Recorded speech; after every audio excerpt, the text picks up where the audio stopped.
आज मी तुम्हाला असे एक खास वाटण बनवून दाखवणार आहे, जे तुम्ही 15 दिवस सहज स्टोअर करू शकतात. रोज भाजीसाठी वेगळं वाटण बनवायची गरज पडणार नाही.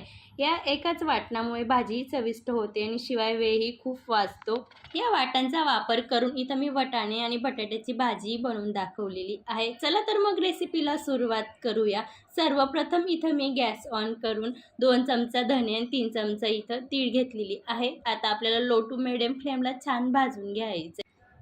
सध्याला मुलांच्या स्कूलच्या टिफिन बॉक्समध्ये काय बनवायचं किंवा नवरोबाच्या ऑफिसच्या टिफिनसाठी काय बनवायचं, तर अगदी हे वाटण वापरून तुम्ही 8 ते 10 मिनिटात कोणतीही भाजी सहज बनवू शकतात. कोणती भाजी बनवायची हे वाटण वापरून ते मी तुम्हाला पुढं सांगणारच आहे, म्हणून व्हिडिओ शेवटपर्यंत नक्की पहा. मी 3 मिनिटं इथं लो टू मिडियम फ्लेमला तीळ आणि धण्यांना भाजून घेतलं आहे. त्याच्यामध्ये 1 चमचा जिरे आणि 1 वाटी खोबऱ्याचा किसला पण आपल्याला 2 ते 3 मिनिट अगदी कलर चेंज होतं तोपर्यंत भाजून घ्यायचं आहे. भाजून झालेलं आहे. मी एका प्लेटमध्ये गार करण्यासाठी काढून घेतलेलं आहे. आता त्याच कढईमध्ये मी इथं जवळपास 12 ते 13 लसूणच्या पाकळ्या घेतलेल्या आहेत. ते खूप मोठे मोठे होते म्हणून मी कमी घेतले. तुम्ही अगदी 18 ते 20 घेतले तरी चालेल. 2 इंच आल्याचा तुकडा आणि मुठभर कोथिंबीर पण छान पद्धतीने 2 ते 3 मिनिट लो टू मिडियम फ्लेमला भाजून घेतलेलं आहे. आता आपल्याला त्याच कढईमध्ये इथं मी 2 मोठ्या आकाराचे कांद्यांना लांबसट कट करून त्यांना पण छान पद्धतीने भाजून घ्यायचे. कांदे मी सुरुवातीला जराही तेल वगैरे वापरलेलं नाही आहे. कांद्याच्या नॅचरल मॉइश्चरमध्ये सुरुवातीला भाजून घ्यायचं आहे. त्याचं नॅचरल मॉइश्चर संपलं की मग आपल्याला अर्धा चमचा तेल ॲड करून छान पद्धतीने हलका गोल्डन कलर होतो तोपर्यंत कांद्यांना भाजून घ्यायचे. कांदे देखील मी मिडियम फ्लेमलाच भाजून घेतलेले. त्या पद्धतीने आपण फक्त कांदे भाजतानाच अर्धा चमचा तेलाचा वापर केलेला आहे. वाटणामध्ये देखील कुठंही तेलाचा वापर करायचा नाही आहे. फक्त इथं कांदे भाजतानाच अर्धा चमचा तेलाचा वापर करायचा आहे. सुरुवातीला इथं मी एक मिक्सरचं भांडं घेतलेलं आहे. त्याच्यामध्ये आपण धने, जिरे, खोबऱ्याचं किस आणि पांढरे तीळ जे भाजलं होतं त्याचं सुरुवातीला आपल्याला मिक्सरला फिरवून घ्यायचं आहे. असं फिरवल्याने सगळं साहित्य व्यवस्थित फिरलं जातं. जर डायरेक्ट कांद्यासोबत मिक्सरला फिरवलं तर व्यवस्थित दळलं जाणार नाही. त्यासाठी सुरुवातीला फक्त आपल्याला तीळ, धने आणि खोबरं आणि पांढरे तीळ, जिरे हेच फिरवायचं आहे. नंतर सर्व साहित्य मी अजिबात पाण्याचा वापर न करता मिक्सरला छान फिरवून घेतलेलं आहे. हे वाटण तुम्ही अगदी हवाबंद डब्यामध्ये 15 दिवस फ्रीजला स्टोअर करू शकतात. चला मग त्या वाटणापासून आता कोणती भाजी बनवता येईल, मी उदाहरण म्हणून तुम्हाला इथं वटाणे आणि बटाट्याची मिक्स भाजी बनवून दाखवते. हे वटाणे मी पाण्यात 8 तासापूर्वी भिजवून ठेवलेले होते. आता एका कुकरमध्ये तेल घ्यायचं आहे. अर्धा चमचा राई, 1 हिरवी मिरची, कांदा, टमॅटो सर्व तेल सुटेपर्यंत छान परतवून घ्यायचं आहे. त्याच्यामध्ये आता आपल्याला 1 चमचा वाटण ॲड करायचं आहे. वाटणला पण छान परतवून घ्यायचं आहे. बघू शकता त्या पद्धतीने. आणि हे वाटण वापर केलं तर अजिबात तुम्हाला दुसरं वाटण किंवा शेंगदाण्याचा कुटाचा जराही वापर वगैरे करायची गरज पडणार नाही. वाटणला पण छान पद्धतीने तेल सुटायला लागलेलं आहे. आणि मी खास करून हे भाजीला 2च चमचा तेलाचा वापर केलेला आहे.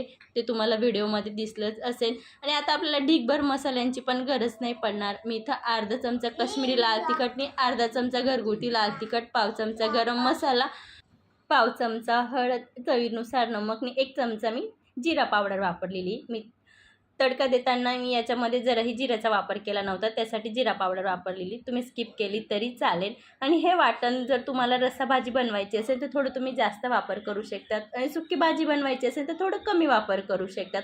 आणि राहिली खास गोष्ट की मिक्सरला फिरवताना जर तुम्हाला नॉर्मल पाण्याची गरज पडत असेल तर तुम्ही 1-2 चमचा पाणी किंवा तेलाचा वापर देखील करू शकतात. तेलाचा वापर केल्याने वाटण जास्त टाईम टिकेन, जराही खराब वगैरे होणार नाही.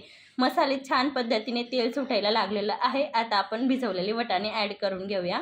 वटाणे ॲड झाले. इथं मी मोठ्या आकारामध्ये 1 बटाटा कट करून घेतलेला आहे साल काढून. तो पण आपल्याला मसाल्यांमध्ये ॲड करून घ्यायचा आहे. आणि आता छान पद्धतीने मसाल्यामध्ये 2 मिनटं व्यवस्थित परतवून घ्यायचे. सुरुवातीला पाण्याचा वापर करायचा नाही. छान तेल सुटेपर्यंत व्यवस्थित मिक्स करून घ्यायचे.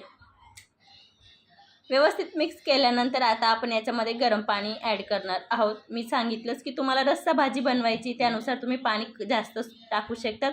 आणि ड्राय भाजी बनवायची असेल, सुकी भाजी बनवायची असेल तर तुम्ही पाणी कमी ॲड करू शकतात. मी इथं मिक्सरच्या भांड्यामध्ये, ज्या मिक्सरच्या भांड्यामध्ये आपण वाटण वाटलेलं होतं त्याच मिक्सरच्या भांड्यामध्ये इथं थोडं पाणी ॲड केलेलं आहे आणि थोडं फिरवून घेतलं आणि त्या पाण्याचा वापर केलेला आहे. मी इथं सुरुवातीपासून तर शेवटपर्यंत 1 ग्लास पाण्याचा वापर करणार आहे या भाजीला, म्हणजे शिजण्यापुरता आणि नॉर्मल खाली अगदी 1-1.5 चमचा रस्सा राहील एवढं मी पाण्याचा वापर करणार आहे. बघू शकता छान पद्धतीने उकळी यायला लागलेली आहे. आता मला हवं तेवढं मी पूर्ण पाणी याच्यात ॲड करते. आता भाजीला छान पद्धतीने उकळी आली की आपल्याला कुकरच्या 2 विसल करून घ्यायच्या आहेत. अगदी सकाळच्या घाई गडबडीच्या टायमामध्ये 10 मिनिटात होती ही भाजी आणि असंच बनवायला गेलं तर फार टाईम वगैरे लागतो. आणि हे वाटण वापरल्याने अगदी तुम्हाला सेपरेट लसूण आलं वगैरे काही ठेचत बसायची गरज पडणार नाही. आता मी लो टू मिडियम फ्लेमला 2 शिट्टी करून घेणार आहे. मी तुम्हाला बोललीच आहे इथं मी 3 वेळा पाणीचा वापर केलेला आहे, पण मी सुरुवातीपासून तर शेवटीपर्यंत 1 ग्लास पाण्याचा वापर करते. छान पद्धतीने उकळी आली आहे. आता कुकरचं झाकण बंद करून देऊया. लो टू मिडियम फ्लेमला मी 2 शिट्ट्या करून घेणार आहे. हे वाटण तयार करून फ्रीजमध्ये ठेवलं की रोजचा स्वयंपाक खूप सोपा होतो. हे वाटण वापरून कोणकोणती भाजी बनवता येईल हे बघूया.